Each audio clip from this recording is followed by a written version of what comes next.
இன்னைக்கு நம்ம வாசிக்கிற பகுதி கர்த்தருக்கு மகிமை உண்டாயிருப்பதாக. இன்னைக்கு நம்ம வாசிக்கிற பகுதியானது 2 தெசலோனிக்கேரின் 1ஆம் அதிகாரம் 4வது வசனத்திலிருந்து 10வது வசனம் முடிய ஒருவர் வாசிக்க நம்ம கேட்போம். சத்தமாக வாசிக்க கேட்கலாம். 4வது வசனம் முதல் 10வது வசனம் முடிய, 4 முதல் 10 வசனம் முடிய ஒரு சத்தமாக வாசிக்க கேட்போம்.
Amen.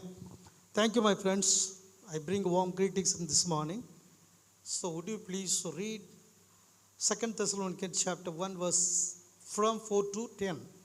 If anybody wants to read this, I appreciate. Today is 18th year in India, month of January 2025. இந்த அதிகாரத்தில் நம்ம தெரிந்து கொள்ளக்கூடிய சில சத்தியங்களை அவங்களோடு கூட நான் நிதானமாக பகிர்ந்து கொள்கிறேன். முதலாவதாக 5வது வசனத்தை நம்ம படிக்கிறோம். தமிழில் 5வது வசனம் verse 5 முதலாவது 5வது வசனத்தை படிக்கிறோம். 1ஆம் அதிகாரத்தின் பாருங்க, கிறிஸ்தவர்களுக்கு பாடுகளே வரக்கூடாது, கிறிஸ்தவர்களுக்கு துன்பங்களே வரக்கூடாது, அல்லது தேவனுடைய பிள்ளைகளாகி எங்களுக்கு கஷ்டங்களே இருக்கக்கூடாது, உபத்திரவங்களே வரக்கூடாது அப்படின்னு நினைக்கிறவங்களுக்கு இந்த வசனம் என்ன சொல்லுதுன்னு பார்த்தீங்கன்னா, 5ஆம் வசனத்தில் மறுபடியும் தமிழில் படிக்கிறோம். வசனம் 5 பாருங்க, verse 5 பாருங்க, படிக்கிறேங்க படி.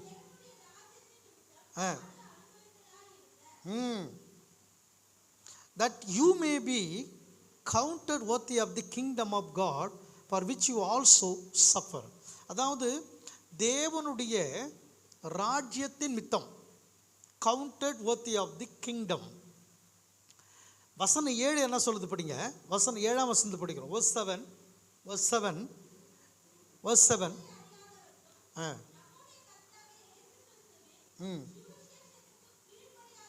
7வது வசனம் 7வது வசனம் இல்லை 6, தமிழில் 6 அப்படிங்க. 2 தெசலோனிக்கேயர் 1ஆம் அதிகாரத்தின் 6-7 வசனங்கள்.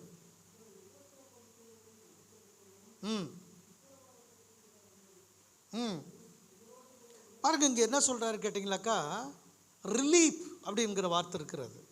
ரிலீஃப். இப்போ தேவன் உபத்திரப்படக்கூடிய நமக்கு ரிலீஃப் கொடுக்கிறவர், அல்லது தமிழில் என்ன சொல்ற, என்ன கொடுப்பாரா? இளைப்பாறுதல். ஒருத்தரை பார்த்து ஒரு சொல்லுங்க, கர்த்தர் நமக்கு என்ன கொடுக்கிறவர்? இளைப்பாறுதல் என்பது நீங்கள் எப்படி புரிஞ்சிக்க கூடாதுன்னு கேட்டிங்கன்னா, இளைப்பாறுதல் பரலோகத்து போனால் தான் கிடைக்கும், இங்கே இல்லை அப்படின்னு யோசிக்கக்கூடாது. இளைப்பாறுதல் இங்கே ஒரு பார்க்கு போனால் கிடைச்சிருது. இளைப்பாறுதல் எதுவும் இந்த ஊரை விட்டு வேறு ஊருக்கு போனால் ரொம்ப இளைப்பாறுதலாக இருக்கலாம், அல்லது ஒரு பெரிய மரத்தடியிலையோ மால்லையோ நம்ம போனோம்னா இளைப்பாறுதல் இருக்குது அப்படின்னு கிடையாது. இங்கே என்ன சொல்கிறாரு கேட்டிங்கன்னா, யாருக்கு இளைப்பாறுதல் கிடைக்கிறதா? யாரெல்லாம் உபத்திரப்படுகிறார்களோ, யாரெல்லாம் ட்ரபிள் இருக்கிறாங்களோ, எதனால்? தேவனுடைய ராஜ்யத்தின் மித்தம். அங்கே நல்லா கவனிக்கிறீங்க, அங்கே நல்லா counted worthy of the kingdom, தேவனுடைய ராஜ்யத்தின் மித்தம். அதாவது கடவுளுடைய ராஜ்யத்தின் மித்தம் உபத்திரமாக இருந்தால் தேவன் உங்களுக்கு ரிலீஃப் கொடுக்கறதுக்கு அவர் ஆயத்தமாக இருக்கிறார். சரி, இந்த கடவுளுடைய ராஜ்யத்தில் உள்ள பிள்ளைகளுக்கு யார் உபத்திரம் கொடுப்பதா என்று சொன்னால், ராஜ்யத்தில் இல்லாதவர்கள் உபத்திரம் கொடுப்பார்கள். ராஜ்யத்தில் இல்லாத உபத்திரம் கொடுப்பார்கள். இப்போ தேவனை குறித்து அவருடைய கேரக்டர் என்ன சொல்றாரு பார்த்தீங்கன்னா, உங்களை உபத்திரவப்படுத்துகிறவர்களுக்கு என்ன கொடுப்பாரா? அவர் என்ன கொடுக்குறாருங்க?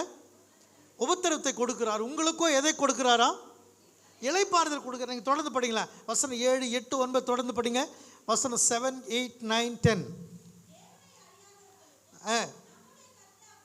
ம் ம் ம் பாருங்க, இப்போ தேவன் உபத்திரவத்தை எப்படி கொடுக்கிறார் அப்படின்னு பாருங்க.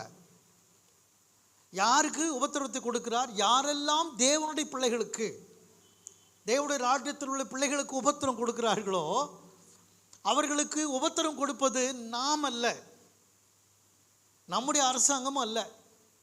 தேவன் உபத்திரவத்தை கொடுக்கிறாரா? எப்போ, எப்படி கொடுக்கிறார் அப்படின்னா அந்த வசனம் சொல்லுது. மறுபடியும் படிங்க அதே வசனத்தை. தேவனை அறியாதவர்களும்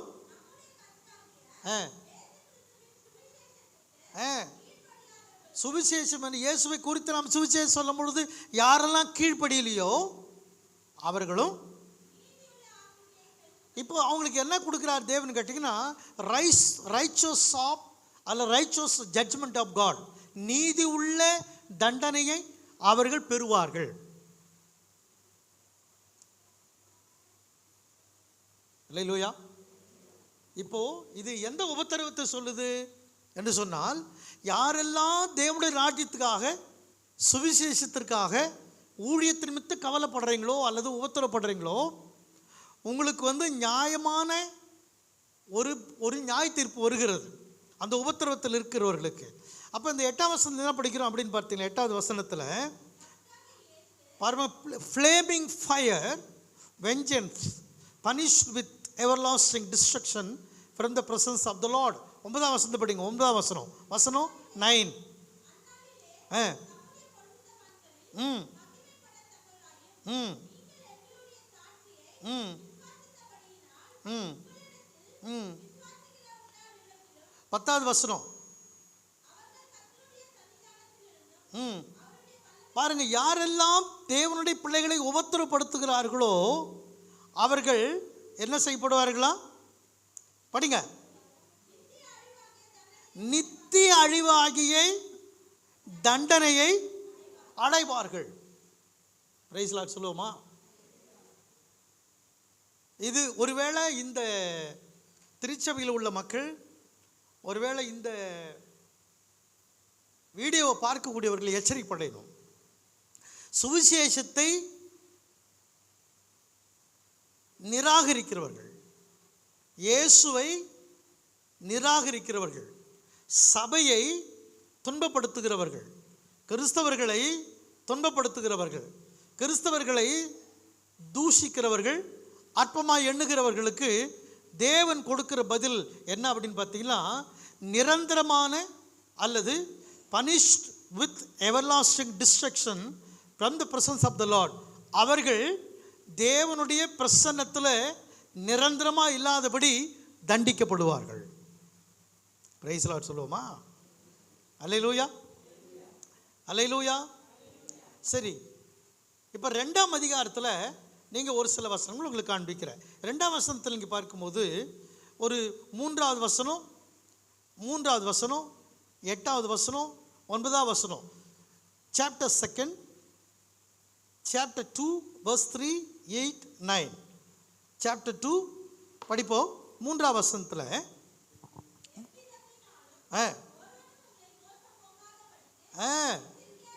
ஆமென்.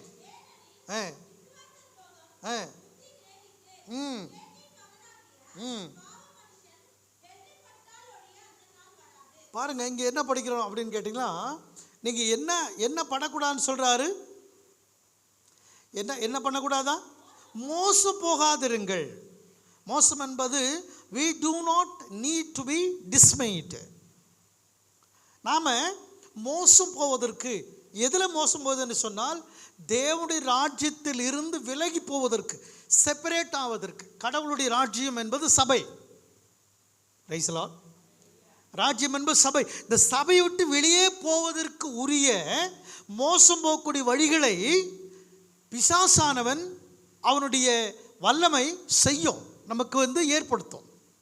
நம்ம வெளியே போவதற்கு, கடவுளை விட்டு விலகி போவதற்கு, சபை விட்டு விலகி போவதற்கு, சபையின் சட்டங்களை விட்டு விலகி போவதற்கு அந்த மாதிரியான காரியங்கள் நடக்கும். அதனால தான் கர்த்தர் என்ன சொல்கிறாருன்னா, மோசம் போகாதீர்கள். He is called the man of sin. 8ஆம் வசனத்தை படிச்சுன்னா உங்களுக்கு தெரியும் விளக்கம். 8வது வசனம் பாருங்க. 8வது வசனத்தில் படிக்கிறோம். 3:8 படிங்க. 2:8ங்களா 3:8 படிக்கிறீங்களா? 2:8 2:8 பாந்த படிக்கிறோம். 8வது வசனத்தில் படிக்கிறோம்.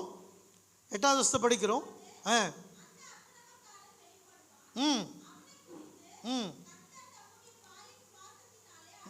பாருங்க 9ஆம் வசனத்தை படிங்க.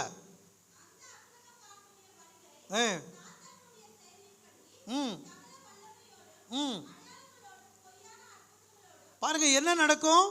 சகல வல்லமை இருக்கும், அப்புறம் பொய்யான அற்புதங்கள் இருக்கும், அடையாளங்கள் இருக்கும். அப்புறங்க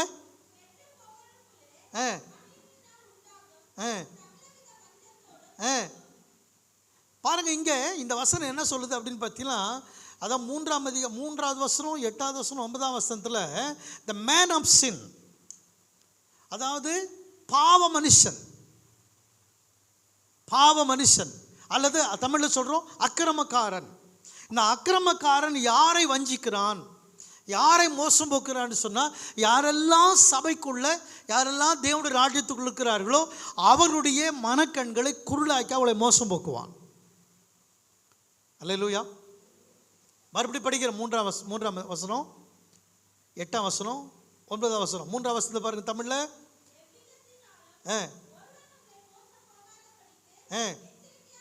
இப்போ என்ன பண்றாருன்னா, சபைக்கு ஒரு வார்னிங் மெசேஜ் கொடுக்குறார் பவுல் அப்போஸ்தலர்.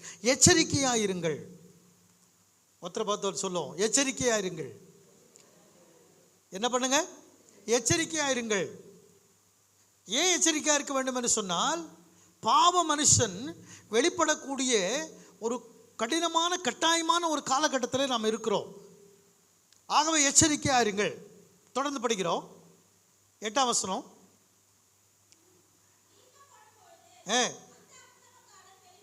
பார்த்துங்களா? அப்போ என்ன நடக்குதுன்னா, சபையை வஞ்சிக்கும்படி, விசுவாசிகளை வஞ்சிக்கும்படி, ஊழியக்காரர்களை வஞ்சிக்கும்படி பாவ மனுஷன் வெளிப்படுவான். பாவ மனுஷன் எப்படி கண்டுபிடிக்கும் என்று சொன்னால், சாத்தானுடைய குணங்கள் எல்லாம் அவனுக்குள்ளே இருக்கும். Price the Lord. 7ஆம் வசனத்தை படிங்க. வசனம் 7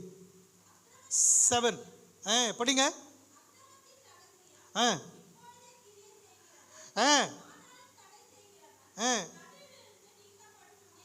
பாருங்க, the movement he leads is called the falling away, the mystery of lawlessness. கிறிஸ்தவர்கள் விழுந்து போவதற்கு அவன் எல்லாவித காரியங்களையும் உங்களை வழி நடத்துவான். Price the Lord. கிறிஸ்தவர்கள் விழுந்து போவதற்கு இப்போ இன்னைக்கு எல்லா சபைகளிலேயும் கிறிஸ்தவர்கள் மத்தியில் அதிகமாய் பிரசங்கிக்கப்படக்கூடிய ஒரு செய்தி என்னன்னா, நீ ஆசீர்வாதமாக இருப்பாய், உன் பேரை பெருமைப்படுத்துவேன், நீ நிலம் வாங்கி விடுவாய், வீடு கட்டி விடுவாய், வேலை கிடைத்திரும், கல்யாணம் ஆகிடும், 2 கிட்னி சரியாயிடும், தலைமுடியெல்லாம் முளைச்சிடும் இல்லையா, வயிற்று வலி சரியாயிடுச்சு போ. இதுதான் அதிகமாக பிரசங்கிக்கப்படக்கூடியதான செய்தி.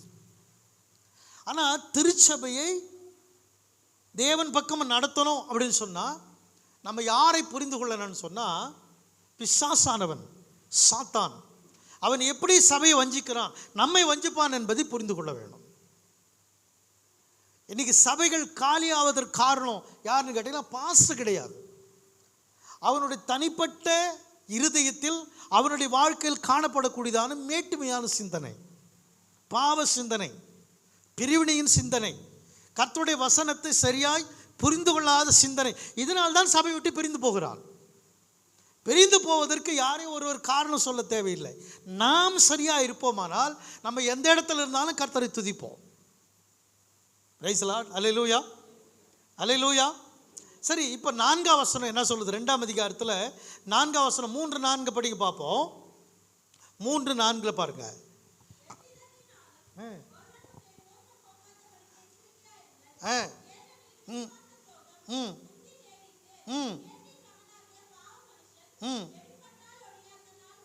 பாருங்க, இப்போ இந்த வசனத்தில் நம்ம என்ன படிக்கிறோம்? 3ஆம் வசனத்தை 4ஆம் வசனத்தை படிச்சிங்களா? பாருங்க.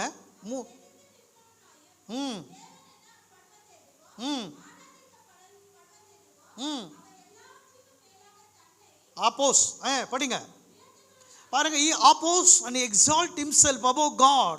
4ஆம் வசனத்தில் படிக்கிறோம். ஏன் சபையில் உள்ள விசுவாசிகள் சபையிலிருந்து பிரிந்து போகிறார்கள் என்று சொன்னா, முதல்ல ஆப்போசஸ் ஆர் எக்ஸால்ட் himself, அவனை உயர்த்துகிறான் அல்லது எதிர்க்கிறான். சபையை எதிர்க்கிறான், தன்னை உயர்த்துகிறான். ஆக அவன் சபையோடு இணைந்திருக்க முடியாது. Price the Lord.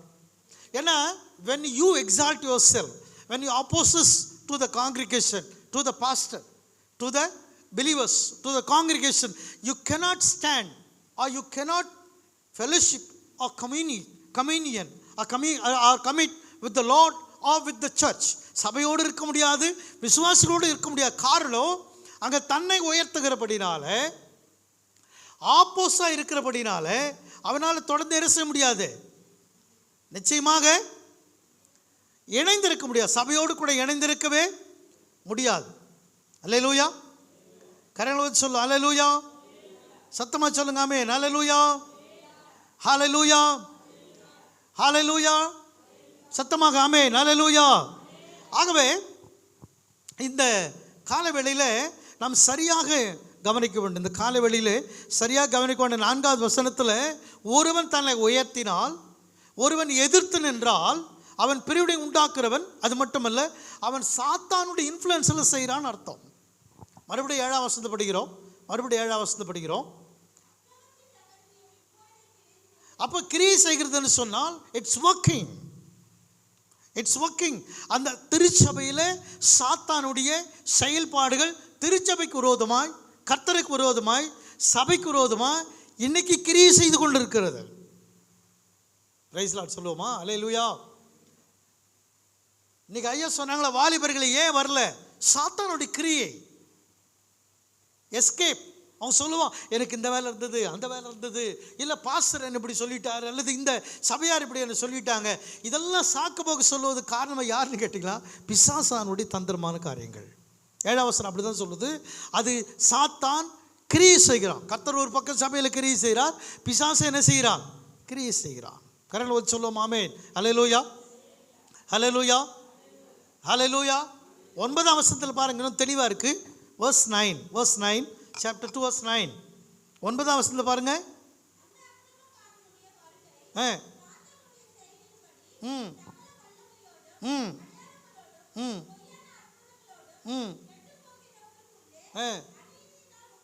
பார்த்தீங்களா? இந்த பொய்யான அற்புதங்களை நம்பக்கூடியவர்கள், எனக்கு ஒன்று ஒன்றா படிங்கம்மா, தமிழில் படிச்சுங்களா, ரொம்ப அழகாக இருக்கும். அந்த சாத்தான் எப்படி செயல்படுறா ஒன்று ஒன்றா படிங்களா, அதில் இருக்கு பாருங்க என்னென்ன இருக்கிறது. அப்போது சாத்தானுக்கும் வல்லமை இருக்கிறது. ஒரு ஆமென் சொல்லுங்களா பார்ப்போம். இப்போது பைபிள் திருப்ப தெரியாத திருப்பாதீங்க. Just listen to the word of God. நீங்கள் அது வந்து என்ன பண்ணுங்கன்னா, அது ஒருத்தர் படிக்கும் போது கேளுங்க, அதில் என்ன இருக்குதுன்னு கேட்டிங்கன்னா, சாத்தானு கூட சகல வல்லமையோடு செயல்படும். புதிய ஏற்பாட்டில் நிருபத்தில் சபைக்கு பவுல் எழுதுகிறார், சகல வல்லமையோடும். அப்புறம் அடையாளங்கள் நடக்கும். அப்புறம் பொய்யான அற்புதங்கள். நீங்கள்லாம் இப்போ நிறைய மீடியாவில் பார்ப்பீங்க, கை கால் நடக்க முடியாத ஆட்களை ஒரு பாஸ் என்ன பண்ண இழுத்துட்டு ஓடுவான், அங்கே இங்கே அவன் வழியில் துடிப்பான், கையை நீட்டன்வான். நான் பார்த்த போய் டிவியில் எனக்கு தெரிஞ்ச ஒரு சகோதரர், ஒரு வாஷிங்டன் டிசியில், அந்த பையனுக்கு கை இப்படி இருக்க, கையை நிமித்துறான், அந்த பையன் துடிக்கிறான் வழியில்.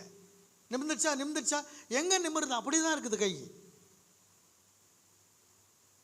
அப்போ உடனே அவர் சொல்ல பிரைஸ் தி லார்ட், கர்த்தர் கையை நிமித்திட்டார். அப்படியே தான் இருக்குது, கை நிமித்தவே இல்லை, அது நிமிரவும் இல்லை. அப்போ இந்த ஒரு பொய்யான விஷயங்களை நம்ம செய்து ஏதோ உடல் சரீரம் சுகமாவதனால்தான் கர்த்தருடைய வல்லமை செயல்படுகிறது என்பதை நம்ப வைப்பதற்கு முயற்சிக்கிறார்கள். அது தேவையில்லை. கர்த்தரை அற்புதம் செய்யணும்னா அவர் செஞ்சுட்டு போவார். Price the Lord. யாரோ ஒருத்தர் கையை நிமித்தி காலை நிமித்தி தபத்தியோ கர்த்தர் செய்கிறார் அது மாதிரி நிரூபிக்கணும்னு அவசியம் யாருக்குமே கிடையாது. அவருக்கு வேணும்னா அவர் அற்புதம் செய்வார், அவருக்கு வேணும்னா அவர் அடையாளத்தை செய்வார். ஆனால் இன்றைக்கி இந்த சத்தியத்தை புரிந்து கொள்ளாத நிறைய மக்கள் போலியான பொய்யான அற்புதங்களை, பிசாசு ஓடுவது அற்புதம் சொல்கிறான். பிசாசு ஓடினா அது எப்படிங்க ஒரு அற்புதமாக இருக்க முடியும்? அது இயேசு நாமத்தை சொன்னாலே போயிடும், அதுக்கு ஒன்றும் அற்புதம்லாம் ஒன்றும் கிடையாது. ரைட். ஆக என்ன படிக்கிறோம், அப்புறம் என்ன பார்க்குறோம்? இது பொய்யான அல்லது போலியான அற்புதங்கள். அப்புறங்க இப்போ இதை நம்பக்கூடியவங்க யாருன்னு கேட்டிங்களா, அவங்க தான் கெட்டு போகிறவங்க. நீ கிறிஸ்துவனாக இருந்தால் கூட சரி, இந்த மாதிரி போலியான அடையாளங்கள், போலியான அற்புதங்கள், போலியான வல்லமைகளை நம்புவாயானால் நீ கெட்டு போயிடுவ. எப்படி கெட்டு போயிடுவ அப்படின்னு சொன்னால், நம்முடைய சபையில் ஒரு காது கேட்காத ஒரு செவிடன் இருந்தார். அந்த செவிடன் பயங்கரமான குடிகாரன். அவனை நாங்கள் ரோட்டில் விழுந்து கிடப்போம், அவனை தூக்கி கொண்டு போய் வீட்டுக்குள்ளே போட்டு சுவிசேஷத்தை சொல்லி சபைக்குள்ளே கொண்டு வந்தோம். அந்த சகோதரன் இயேசு விசுவாசிக்க ஆரம்பித்தான். அவன் மனைவி இயேசு விசுவாசிக்க ஆரம்பித்தது. விசுவாசித்து கொண்டே இருந்தார்கள். ஒரு நாள் பீச்சில் ஒரு கூட்டம், வெளிநாட்டிலேருந்து ஒருத்தர் வரார். இந்த கூட்டத்தை கேள்விப்பட்டு இந்த சகோதரன் அந்த செய்தித்தாளை பார்க்குறார். காது கேட்கப்படுகிறது, கண்ணு தெரிகிறது, மருத்துவர் உயிர்ப்பிக்கப்படுகிறார்கள், அப்படியெல்லாம் பார்த்த உடனே இவர் என்ன பண்ணார், பீச்சுக்கு போயிட்டார், கூட்டத்துக்கு போயிட்டார். அவர் என்ன போயிருக்கிறாருன்னா, இந்த மாதிரி நம்ம காது கேட்கலையே, காது கேட்கும் அப்படின்னு போயிருக்கிறார். கூட்டம்லாம் முடிஞ்சிடுச்சு. கூட்டம் முடிஞ்சு வந்த உடனே எனக்கு ஒரு சில சகோதரர்கள் சொல்கிறாங்க, ஐயா இந்த மாதிரி அவருக்கு போயிருக்கிறாரு ஐயா, பிரதருக்கு காது கேட்டுச்சான். அந்த பிரதருக்கு காது கேட்டது எனக்கு ஒரே சந்தோஷம். அப்பா காது கேட்டுச்சா, ஐயோ ஆண்டவர் இவ்வளோ பெரிய வல்லமை செஞ்சுருக்கிறேன், இவ்வளோ நாளாக நான் பிரசங்கம் பண்ணுறேன், இவ்வளோ நாளாக சபை நடத்துகிறேன், இந்த மனுஷனுக்கு காது கேட்கலையே, இப்போ பீச்சுக்கு போய் காது கேட்டுருக்குது, எவ்வளோ வல்லமை நடக்குது ஆண்டவர், எனக்கு ஒரே மகிழ்ச்சிங்க, ரொம்ப சந்தோஷமாக இருக்கு. சரி எப்படா இந்த மனுஷனை பார்க்குறது அப்படின்னு யோசிச்சுட்டே இருக்கும்பொழுது பார்த்தீங்களா விடியற் காலம். அப்போ விடியற் காலம் நான் காலை எப்படா வெடியில் இருந்தேன். வெடிஞ்ச உடனே மடான்னு ரெடி ஆகி நேராக வீட்டுக்கு போனேன். போனால் இப்போ எங்கள் சிஸ்டர் பிரதர் அந்த சகோதரி இருக்குது, ஐயா இப்போ தான் வெளியே போயிருக்கார். சரிம்மா எங்கே? அவர் உட்காந்து அவர் வந்தார். நான் கேட்டேன், என்ன சிஸ்டர் காது கத்துன்னு சொன்னாங்களா? ஐயா அவரே வட்டம் கேளுங்கய்யா. இவர் உள்ளே வந்தார். சோத்திர பிரதர் அப்படின்னு. ஐயா சோத்திரையா பிரதர், சோத்திர பிரதர். நல்லா இருக்கிறையா பிரதர், சோத்திரம் பிரதர். எப்பையா வந்தீங்க பிரதர்? காது கேட்டுன்னு சொன்னாங்களே, காது கேட்குதா? ஆமாய்யா சோத்திரையா, நல்லா இருக்கிறையா. இல்லை காது கேட்டு சொன்னாலும் கேட்டுச்சா, என்ன ஆச்சு? ஐயா காதா கேட்கலையா. ஏன் அப்படின்னு? இல்லையா அந்த ஸ்டேஜில் இப்படி கைத்தட்ட சொன்னாங்கய்யா, கை தட்டினாயா, கேட்குற மாதிரி இருந்ததுயா, வீட்டுக்கு வரதுக்குள்ள கேட்கல, எல்லாம் ஏமாத்துறாங்கய்யா. சரி சரி பிரதர், நீ ஒன்றும் கவலைப்படாத. அவருக்கு ஒரு ஜெபத்தை பண்ணிட்டு வந்துட்டு அன்னைக்காடு சபை விட்டு வர்றதுன்னுட்டாங்க. அந்த ஆள் என்ன சொல்கிறான் கேட்டால், மறுபடியும் பீடியை பிடிச்சிட்டு தண்ணி அடிச்சுன்னு சுற்றுறான். என்ன பிரதர் இப்படி பண்ணிட்டு அப்படின்னா, ஐயா ஏசெல்லாம் பொய்யா, ஏசெல்லாம் பொய், இதெல்லாம் பிரசங்கெல்லாம் பொய் சொல்கிறாங்கய்யா, அப்படிலாம் ஒன்றும் நடக்காதுங்கய்யா. எனக்கு காது கேட்கலையே, அப்போ எங்கே வல்லமை இருக்குது? நியாயமாக தான் கேட்குறான் இந்த ஆள். இப்படியே இருந்தாங்க. அப்புறம் அவனுக்கு மறுபடியும் நான் சத்தியத்தை சொன்னேன், பிரதர் காது கேட்கறதுனால சுகமாகறதுனால தான் கடவுளுக்கெல்லாம் அர்த்தம் இல்லை பிரதர். நீ செத்து போயிட்டுனா உன் ஆத்மா பரலோகத்து போனமே, இந்த உடம்பு பரலோகத்து போவாது, ஆன்மா தான் பரலோகத்து போகும். அப்போ உன்னுடைய ஆன்மா ரட்சிக்கப்படணுமே அப்படின்னு மறுபடியும் அவனுக்கு சத்தியத்தெல்லாம் சொல்லும் பொழுது அப்போ தான் அவன் நம்பினான். ஓ இதெல்லாம் முக்கியம் இல்லை அப்படின்னு நம்பினா மறுபடியும் கடவுளை அவனை புதுப்பித்தார். இப்போ விசுவாசியாக இருக்கிறான், மொழியும் கூட செய்கிறான்னு கேள்விப்பட்டேன், எனக்கு தெரியல. ஆனால் காதலான்னு செய்யும்போது ஏற்றுக்க மாட்டாங்க மக்கள். ஏன்னா அவனுக்கு எப்படி புரிய வைக்க முடியும்? நீங்கள் சொல்லலாம் மிஷின் இருக்குதா ஐயான்னு சொல்லிட்டு, மிஷினை வச்செல்லாம் ஒன்றும் பெரிய வேலை செஞ்சிட முடியாது. நான் ஏன் இதை சொல்கிறேன்னா, இன்னி வரைக்கும் அவனுக்கு காது கேட்கல. அந்த கூட்டத்தை நடத்தினா என்ன பண்ணால், அடுத்த நாள் தினத்தந்தி பேப்பரில் போட்டான், இவன் பேர் போட்டான், பரசுராம என்பவருக்கு காது கேட்டது, அன்னை சத்யா நகர், தினத்தந்தி பேப்பர்லைங்க, பேப்பர்லேயே போட்டான். ஆனால் அவன் செவிட்டாக தான் இருக்கிறான். அப்படின்னா கிறிஸ்துவம் ஒரு போலி கிறிஸ்துவனும் இருக்கிறான், உண்மை கிறிஸ்தவன் இருக்கிறான். உண்மை கிறிஸ்தவர்கள் பைபிளை சொல்லுகிறவர்கள். போலி கிறிஸ்தவர்கள் இந்த ஆட்டம் பாட்டு கூத்தடிக்கிறவங்க. இந்த வீடியோ பார்த்து நீங்கள் தெரிஞ்சுங்களேன், கூத்தடிக்கிறவங்க யார், பைபிளை சொல்கிறவங்க யார் அப்படின்னு. அப்போ பைபிளை நம்ம படித்து நம்முடைய ஆன்மாவை புதுப்பித்து கொண்டு பரலோகத்துக்கு போகிறத முயற்சி பண்ணணும். ஏசுநாதர் சொன்னார், ஒரு கை இல்லாத கூட நீ பரலோகத்துக்கு வாப்பா, ஒரு கால் இல்லாத கூட பரலோகத்துக்கு வாப்பா, ஒரு கண் இல்லாத கூட பரலோகத்துக்கு வா, இவைகளெல்லாம் உனக்கு இடல உண்டாக்கினா வெட்டி போடுன்னு சொன்னார் ஆண்டவர். பிரைஸ் தி லார்ட், அல்லேலூயா. ஆக நம்ம போலி கிறிஸ்தவர்களாய் போலியான காரியங்களை நம்புவதை நாம் விட்டுவிட வேண்டும். அதுதான் எச்சரிக்கிறார். இந்த மாதிரி போலி அடையாளம், போலி அற்புதங்கள், போலியான வல்லமை சாத்தான் செய்வான். அந்த மாதிரியான ஒரு காலகட்டத்தில் தான் சபை இன்னைக்கு வந்துடுச்சு. நம்மெல்லாம் அதை சந்திக்கிறோம் இன்னைக்கு. அப்போ மக்கள் உண்மையான சபைகளை விட்டு ஒரு போலியை நம்பி போகக்கூடிய சூழ்நிலை வந்துடுச்சுங்க. 6ஆம் வசனம் 7ஆம் வசனம் மறுபடியும் படிக்கிறோம். verse 6 and 7, verse 6 and 7 மறுபடி படிங்க. 6, 7.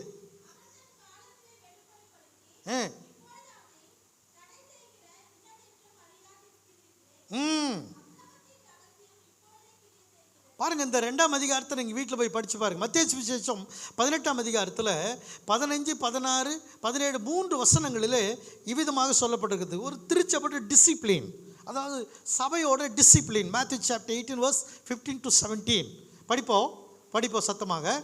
Matthew chapter 18 verse 15 to 17.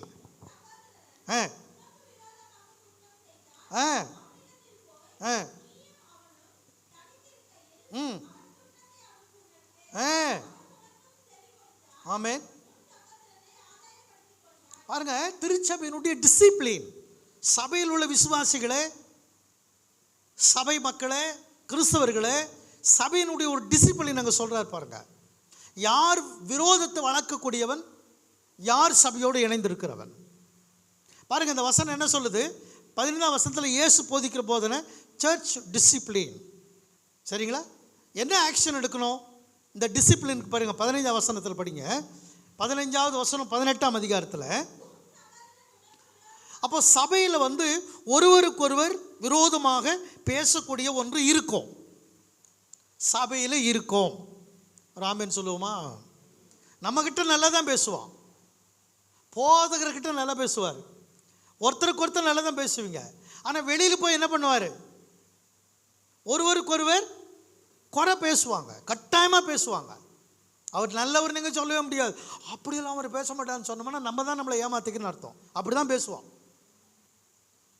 ஒரு ஆமென் சொல்லுவோமா? சரி, அப்படி பேசி அது உன் காதுக்கு வருமானால் என்ன சொல்கிறார் வசனம்? என்ன சொல்லுது? படிங்க. முதல்ல உனக்கு 15ஆம் வசனத்தில் என்ன படிக்கிறோம் அப்படின்னு கேட்டிங்கன்னா, moreover if your brother since against you, உனக்கு விரோதமாக உன் சகோதரன் தவறு பண்ணிட்டான், பேசிட்டான் அப்படின்னு நீ எப்போ உனக்கு தெரிய வருது, அப்போ என்ன செய்யணும்? Go and tell him his fault between you and him. அவன் செய்த தவறை, உனக்கு விரோதமாக செய்த தவறை நீ போய் அவனிடத்துல சொல்லு.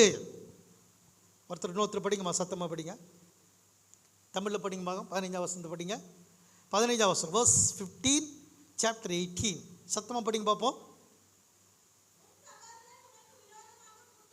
அப்படின்னா என்ன அர்த்தம்? உன் உடன் பிறந்த சகோதரனாக இருந்தாலும் சரி, கிறிஸ்துக்குள்ள இருக்கக்கூடிய சகோதரனாக இருந்தாலும் சரி, அவர்கள் கட்டாயமாக குற்றம் செய்வார்கள். ஆமென் சொல்ல மாட்டேன்றீங்களா?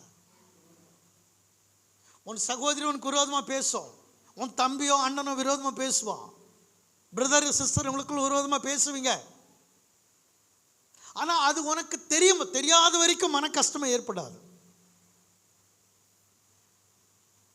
உனக்கு அந்த விஷயம் உன்னை பற்றி பேசினாங்க அப்படின்ற தெரியாத வரைக்கும் உனக்கு மனசங்கடம் ஏற்படாது. ஆனால் தெரிந்த உடனே உனக்கு மனசங்கடம் ஏற்பட்டோம். முதல்ல என்ன பண்ணு? நீ கோ, நீ போ. யார்கிட்ட போ? யார் உனக்கு விரோதமாக பேசணும் அவங்ககிட்ட போய் என்ன பண்ணு? அவன் செய்த தவறை, அந்த ஃபால்ட்டை பாருங்க, படிங்க அந்த வசனத்தை பாருங்க. தமிழில் பாருங்க என்ன சொல்றது? அவனுடைய குற்றத்தை is fault, அதாவது tell him his fault between you and him alone. If he hears you, you have gained your brother. நீயும் அவனும் தனித்திருக்கும் பொழுது அந்த குற்றத்தை அவனுக்கு சொல்லு. அதை அவன் கேட்டு ஏற்றுக்கொள்வானால் அவனை நீ என்ன பண்ணிக்கிட்ட, 2 பேரும் ஒற்றுமையாட்டிங்கன்னு அர்த்தம். அவனுக்கு நம்ம ஏன் சொல்லணும், அவன் பாவம் அவன் பார்த்துக்கிறான் அப்படின்னு சொன்னீங்கன்னா நீ உன்னையே ஏமாத்துற, கடவுளுடைய வசனத்துக்கு விரோதமாக வாழ்ந்துகிட்டு இருக்குன்னு அர்த்தம்.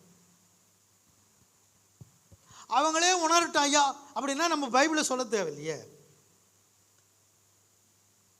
அவளே உணர்ந்துக்குவாங்க, கர்த்தரும் உணர்த்துவாரியா, அப்ப நீ எதுக்கு இருக்கிற? அப்போ இந்த தவறு, இந்த குற்றம் அல்லது இந்த பிரிவினை என்ன செய்யுதுன்னா உனக்குள்ள பகையை உண்டாக்குகிறது. அந்த பகை இல்லாத இருக்கணும்னு சொல்லிட்டு தான் இயேசு பூமியில் சிலுவையில் மரித்து தன் ஜீவனை கொடுத்தார். இருதற்காருக்கு இருக்கக்கூடிய பகையை நீக்கினான்னு இருக்க, அப்போ பகையை நீக்குவதற்காக இயேசு தன் ஜீவனையே கொடுத்தார். அல்லேலூயா சொல்லுவோமா? 16ஆம் வசனத்தை பாருங்க, 16 செவி கொடாமல் போனால், அதுக்கப்புறம் 2-3 பேரை வச்சுன்னு பேசுங்க. ஆமென். அப்புறம் 17 17ஆம் வசனம்.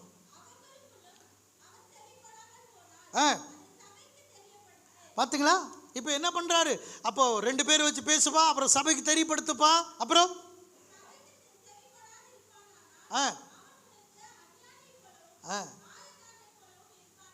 ஆமென். கர்த்தருக்கு ஸ்தோத்திரம். அப்படின்னா அஞ்ஞானி ஆயக்காரனா என்ன அர்த்தம்னு கேட்டீங்கன்னா, கடவுளுக்குள்ளே இல்லாதவன், கடவுள்கிட்ட தூரமாக இருக்கிற நீ அவனை பார்த்து சோதனை ஐயா நல்லா இருக்கிறீங்களா ஐயா சொல்லக்கூடாதுன்னு சொல்கிறார் ஆண்டவர். யார் செவி கொடுக்கலையோ, யார் ஒப்புரவாகலையோ, யார் சபையை மதிக்கலையோ, யார் சகோதரனை மதிக்கலையோ, யார் சத்தியத்தை மதிக்கலையோ அவனை பார்த்து நீ என்ன பண்ணக்கூடாதுன்னு சொல்கிறார் பைபிளில். இது சர்ச்சோட டிசிப்ளின், பாஸ்டர் டிசிப்ளின் கிடையாது, சபை டிசிப்ளின், சர்ச் டிசிப்ளின். அந்த டிசிப்ளினை, அந்த ஒழுக்கத்தை நீ பின்பற்றினால் கர்த்தர் உன்னை ஆசீர்வதிப்பார். நம்முடைய பெற்றோர்கள்லாம் கூட பிள்ளைக்கு என்ன சொல்லுவோம், டே அந்த பையன் கூட சேராதரா, அவன் கெட்டவன் சொல்லித்தரேன்ல, ஏன் ஏன் அந்த தெருவுக்கு போவதரா, கெட்டவன் சொல்லி கொடுக்குறமே. அதே தான் சபைக்கும் வேதம் சொல்லுகிறது.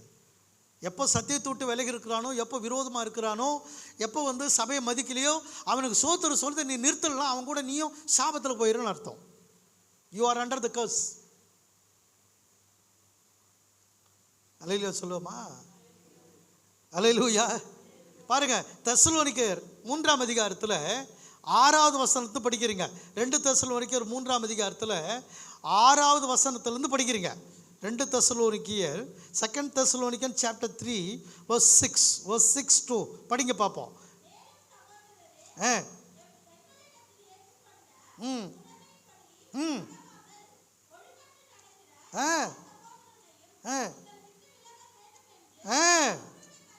பாருங்க, சபையினோட டிசிப்ளின் பாருங்க. பவுல் அப்போஸ்தலன் சபைக்கு சொல்றார், சபையோட டிசிப்ளின் சொல்லுங்க. ஒருத்தர் பார்த்து ஒருத்தர், சபையோட ஒழுக்கம் சொல்லுங்க. சபையினுடைய ஒழுக்கம், இதை நம்ம கை கொள்ளலாம், ஒழுக்கமே இல்லைன்னு அர்த்தமாயிடும். சபையோட ஒழுக்கம் படிங்கம்மா. மறுபடியும் வசனத்தை படிக்கிறோம். 6வது வசனம் தமிழில் படிங்க. முறைமை என்பது command. The command came from the Paul அப்போஸ்தலன் இடத்தில் தான் அந்த கமாண்ட் வந்திருக்கிறது. எங்களிடத்தில் ஏற்றுக்கொண்ட முறைமையின்படியே நடவாமல் ஒழுங்கற்று நடக்கிறேன்னு சொன்னால் வித்ட்ரா பண்ணிக்கிறது. நான் ஒரு முறை அந்த சர்ச்சுக்கு போயிட்டு இருந்தேங்க, இப்போல்லாம் போகிறது இல்லைங்க. வித்ட்ரா, பேங்க்கெல்லாம் போனால் ஒரு வித்ட்ரான்னு இருக்கும், ஒரு ஃபார்ம் ஒன்று பார்த்தீங்களா, அது ஃபில்அப் பண்ணி கொடுத்தலாம் காசு கிடைக்குமே. அது எதனால் வித்ட்ரா என்பது டு டேக் அவே, வெளியே போயிடுறது. எனக்கு வேணாங்க, இது வேணாங்க, இந்த பாஸ்டர் வேணாம், இந்த சர்ச்சு வேணாம், இந்த உபதேசம் வேணாம், அந்த சத்தியம் வேணாம், எனக்கு இதெல்லாம் வேணாங்க, என் விருப்பத்துக்கு நான் எங்கேனா போவேன், நீ யார் என்ன கேட்கறதுக்கு. லிவிங் டுகெதர் மாதிரி, லிவிங் டுகெதரில் என்ன சொல்ல, நீ என்ன ஒன்றும் கேட்கக்கூடாது, நான் ஒன்றும் கேட்க மாட்டேன், நீ எப்படின்னா வாழ்ந்துக்கோ, நான் எப்படின்னா வாழ்ந்துக்கோ, லிவிங் டுகெதர். பட்டிமன்றத்தில் சாலமோன் பாப்பியா சொன்னார், இப்படி ஒரு ஆள் நமக்கு சிக்கலையா ஐயா அப்படின்னார். ஏன்னா நீ என்ன ஒன்றும் கேட்கக்கூடாது, பொண்டாட்டியும் கேட்கக்கூடாது ஒன்றும், ஐ மீன் லிவிங் டுகெதரில் நானும் ஒன்றும் கேட்க மாட்டேன், நீ எங்கேனா போ, நான் எங்கேனா போகிறேன், நம்ம 2 பேரும் ஒன்றா வாழலாம். இது என்ன சமுதாயம்? ஹலோ, என்ன சமுதாயம் அது? Living together. இந்த லிவிங் டுகெதர் வந்து அது மட்டும் இல்லை, வித்தவுட் நோயிங் பேரண்ட்ஸ். அது அப்பா அம்மாவுக்கு தெரியாமே நீ ஒரு பையனோட அல்லது ஒரு பையன் ஒரு பொண்ணோட ரகசிய கூட்டு வைக்கிறதே பாவம்னு பைபிள் சொல்லுது. அப்புறம் ஓடியாருவான் பாஸ்டர் கிட்ட, வாங்க நாங்கள் 2 பேரும் கல்யாணம் பண்ணிக்க போகிறோம். It's a sin my friends, வாலிப பிள்ளைகளை வாலிபர்கள், it's a sin against the Bible. இங்கே மட்டும் இல்லை, நான் மற்ற மேற்கத்து நாடுகள் கூட இதுதான் பிரசங்கம் பண்ணுறேன். சரி, ஒழுங்கற்று நடக்கக்கூடியன்னு சொன்னால் வித்ரா வாங்கிட்டான் அவன். அப்புறம் படிங்கம்மா, எந்த சகோதரன் இருந்தாலும் சரி என்ன பண்ண அவனை அவனை விட்டு விலகடா அப்படின்றார். ஏன்னா அவங்ககிட்ட சாத்தானுடைய குணம் உள்ள வந்துடுச்சு, சாத்தானுடைய செயல்பாடுகள் உள்ள வந்துடுச்சு, அவனை விட்டு விலகு. அப்புறம் படிங்கம்மா, பார்த்தீங்களா, இது வந்து கமாண்ட்மெண்ட்ஸா, ஆலோசனை கிடையாது. சத்தியத்தை விலகி சத்தியத்தை ஏற்றுக்கொள்ளாத பொய்யான காரியங்களை நம்பக்கூடிய ஒருவனை விட்டு விலக வேண்டும் என்பது ஆலோசனை இல்லை. It's not council, it's a commandment, கட்டளை. விலகியே இருக்கணும், அது சபையோட ஒழுக்கம். ஆமென், அல்லேலூயா. நீங்கள் தொடர்ந்து வீட்டில் போய் படிச்சிங்கன்னா ரொம்ப அருமையான வசனங்களாக இருக்குது. 1 தீமோத்தேயுக்கு வந்துருங்க. இப்போ 1 தீமோத்தேயு, 1 தீமோத்தேயு சாப்டர் 1 verse 18 to 20 படிங்க. 1 தீமோத்தேயு, அதுக்கு முன்னாடி புஸ்தகம் படிக்கிறோம். 1 தீமோத்தேயு சாப்டர் 1 verse 18, 19, 20. 1 தீமோத்தேயு chapter 1 18, 19, 20 பாருங்க, படிங்க.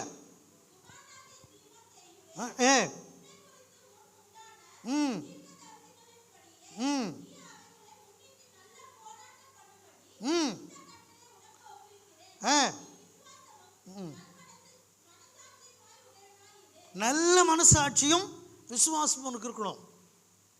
அப்படின்னா என்ன சொல்றாருன்னா, உன்னுடைய கான்சியஸில் நீ செய்யக்கூடிய தவறுகள், பாவங்கள், ஐக்கியம், இவைகளெல்லாம் யோசித்து பார்க்கணும். நான் செய்கிறது சரியா, நான் பழகிற ஆள் சரியா, நான் சோத்திரம் பண்ணுற ஆள் சரியா, நான் வாழ்கிற வாழ்க்கை சரியா, நான் செய்கிற ஊழியம் சரியா, இவைகளெல்லாம் யோசித்து பார்க்கணும்.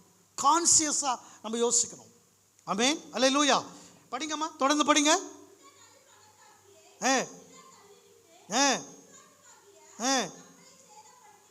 ஆமென். சிலர் என்ன செய்கிறாங்களா, இந்த மாதிரியான சத்தியங்களை தள்ளிவிட்டு, இந்த மாதிரியான ஒரு காரியங்களை தள்ளிட்டு அவங்க வந்து விசுவாச கப்பலை சேதப்படுத்துகிறார்கள். பிரைஸ் தி லார்ட், அல்லேலூயா, அல்லேலூயா. தீத்துல படிக்கிறோம். Titus, book of the Titus chapter 3, book of the Titus chapter 3 verse 10, 11 படிங்க பாப்போம். Book of the Titus.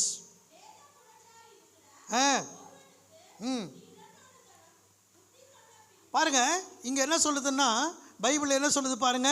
தீத்தின் புஸ்தகம், அது பார்த்தா சாப்டர் 3 verse 10 and 11 என்ன சொல்லுது படிங்கம்மா.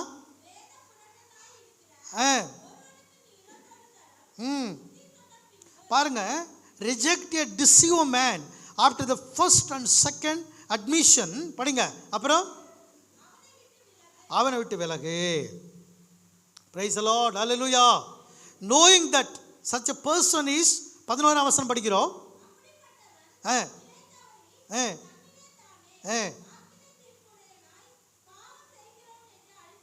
பார்த்தீங்களா, தேவனுடைய வசனத்தை விட்டு விலகிறவன், இல்லை இல்லை நான் வசனத்தை படிக்கிறேன் அப்படின்னு சொன்னாலும் கூட அவன் தன்னில் தானே பாவம் செய்கிறபடினால் அப்படிப்பட்ட மனுஷனை விட்டு விலகி இருக்க வேண்டும். சபையோட ஒழுக்கம் இது. வீட்டில் போய் படிங்க. செகண்டு இந்த தீத்து புஸ்தகத்தை வீட்டில் போய் படிங்க. ரொம்ப அருமையான ஒரு புஸ்தகம் அது. The church discipline is most important. இந்த நாட்களில் சபையோட டிசிப்ளின் நம்ம இருந்தோம்னா ரொம்ப முக்கியமாக இருக்கும். நான் ஏற்கனவே சொன்னது மாதிரி கொரிந்தியர் புஸ்தகம் 1ஆம் அதிகாரத்தில், கொரிந்தியர் புஸ்தகம் 5ஆம் அதிகாரத்தில், 1 கொரிந்தியர் சாப்டர் 5 verse 5-2 படிங்களேன். 1 கொரிந்தியர் 5ஆம் அதிகாரத்தில் 5வது வசனம் நீங்கள் தமிழில் படிச்சிங்கன்னா அதில் என்ன இருக்குது பாருங்கள். படிங்க ஒருத்தர். சத்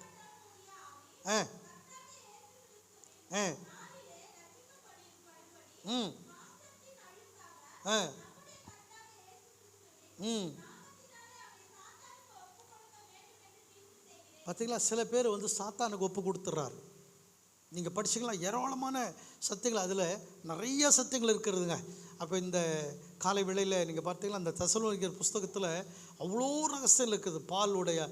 பாலோட வசனங்களை நீங்கள் படிக்க படிக்க படிக்க பார்த்தீங்கன்னா அவ்வளோ விஷயங்கள் எல்லாம் இருக்கிறது. 3ஆம் அதிகாரத்தில் மறுபடியும் 6வது வசனத்தை படிச்சிங்கன்னா 2 தெசலோனிக்கர் 3ஆம் அதிகாரத்தில் 6வது வசனத்தை படிக்கும்பொழுது நீங்கள் பாருங்கள், withdraw from those who walk disorderly, not after the traditions delivered. 6ஆம் வசனத்தை படித்து பாருங்கள்.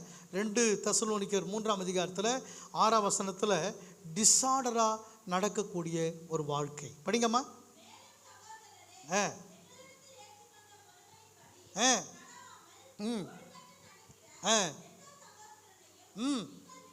பாருங்க, இது ஏன் இந்த கடைசி காலங்களில் செய்கிறார்னா, disorder Christian life is not acceptable by the congregation. ஒரு ஒழுங்கற்று நடக்கக்கூடிய ஒரு கிறிஸ்தவ சகோதரனுடைய வாழ்க்கையை திருச்சபையானது ஏற்றுக்கொள்ளாது, கட்டாயமாக ஏற்றுக்கொள்ளாது. பிரைஸ் தி லார்ட், அல்லேலூயா. அப்போ withdraw from those who walk disorderly, not after the traditions delivered. 6ஆம் வசனம் அப்படி தான் சொல்லுது. 7, 8, 9 என்ன சொல்லுதுன்னா, refusing to work to provide for our needs is a form of walking disorderly. 7ஆம் வசனம், 8ஆம் வசனம், 9ஆம் வசனம் படிங்க.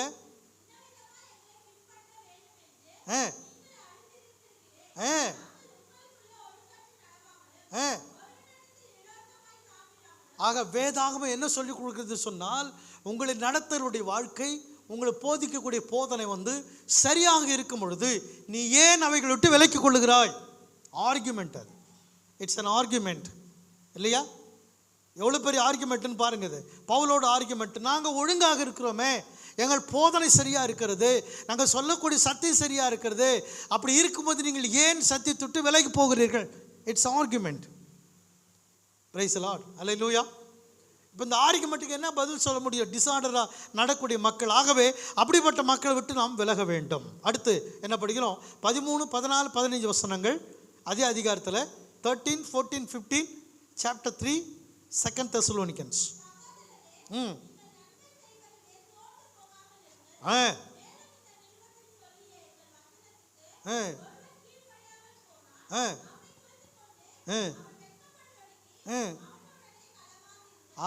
பிரைஸ் காட், அல்லேலூயா சொல்லுவோமா? அல்லேலூயா சொல்லுவோமா?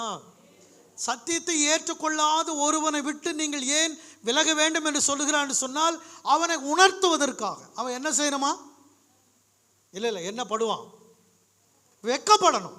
என்ன இவர் நம்மளை பார்த்து சோத்திரம் பண்ணது போகிறாரு, என்ன இவர் நம்மளை பார்த்து. இப்போ நம்ம விசுவாசிக்கு பெருமாள் என்ன நினைப்போன்னு கேட்டிங்கன்னா, திருச்சபையில் உள்ள மக்கள், அவருக்கு பாசு தாங்க பிரச்சனை, எனக்கு இவர் நல்ல பிரதர் நீ சொல்லுவானால் அப்போ நீ பாஸோடைய ஆவியை துக்கப்படுத்துன்னு அர்த்தம், சபையை நிராகரிக்கிறன்னு அர்த்தம்.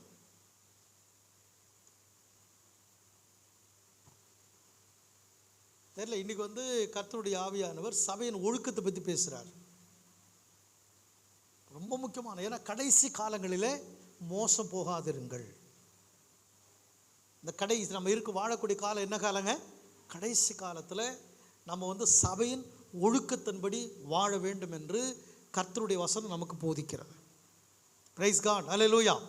So specific conclusion and application என்னன்னா, some brethren at Thessalonica were refusing to work and so they were walking disorderly. அங்கே என்ன நடந்திருக்குதுன்னா, வேலை செய்யாமே சாப்பிடணும்னு நினைக்கக்கூடிய ஆட்கள், சத்தியத்தை நான் நம்ப மாட்டானா சபைக்கு வருவேன், சத்தியத்தின்படி வாழ மாட்டானா நான் கிறிஸ்துவன், சத்தியத்தின்படி நான் இருக்க மாட்டானா நான் அற்புத அடையாளங்கள் செய்வேன். எப்படிங்க அது முடியும்? சத்தியத்தின்படி வாழ மாட்டேன்னு சொல்கிறான், சத்தியத்துக்கு கீழ்ப்படிய மாட்டேன்னு சொல்கிறான், சத்தியமே தெரியாது.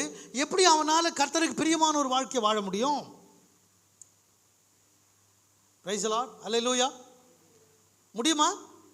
So disorderly life, disorderly conduct in general, அதுக்கு ஒரு வசனம் சொல்லியிருந்தேன் நான். 1 தெசலோனிக்கேயர் 5ஆம் அதிகாரத்தில் 14வது வசனம். 1 Thessalonians chapter 5 verse 14, 14ஆம் வசனம்.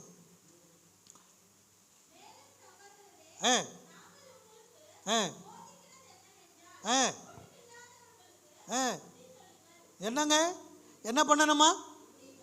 பாருங்க என்ன சொல்றாரு, மறுபடியும் 14ஆம் வசனத்தை 1 தெசலோனிக்கன்ஸ் சாப்டர் 5 verse 14.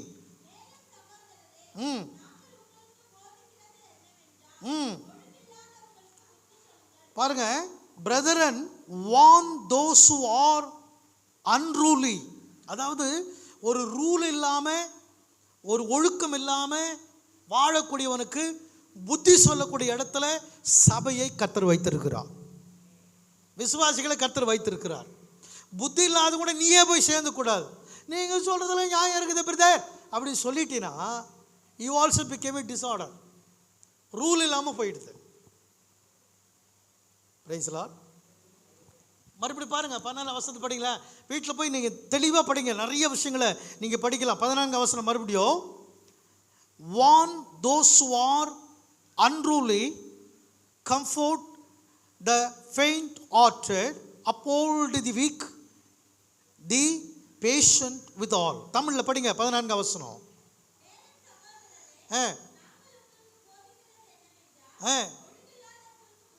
புத்தி சொல்லுங்கள்.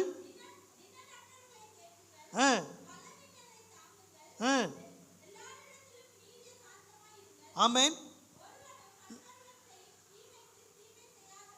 ஆமென் ஆமென் ஆமென். கர்த்தருக்கு ஸ்தோத்திரம். Praise the Lord. ஹல்லேலூயா.